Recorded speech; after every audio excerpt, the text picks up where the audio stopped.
Жолбарыс пен түлкі ертегі. Бір күні жолбарыс сырқаттанып қалады. Әміршінің көңілін сұрау үшін оның үйіне барлығандар жиналады. Тек түлкі ғана келмейді. Мұны байқап қалған қасқыр жолбарысқа жүгіріп келіп, түлкінің сыртынан өсек айтады. Ашуланған жолбарыс күжілдеп дереу түлкіні алып келуді бұйырады. Бұл хабарды естіген түлкі жолбарысқа өзі жүгіріп келеді.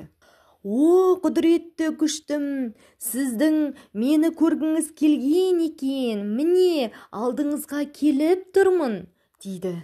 «Ей!» деп күжілдейді жолбарыс. «Барлық аң келіп, мені көңілімді сұрады. Ал сен, құдіреттім, сіздің науқас екеніңізді мен барлығынан бұрын білдім. Содан сізге дәрі іздеп кеттім», дейді түлкі. «Солай ма?» деп жолбарыс сабасына түседі.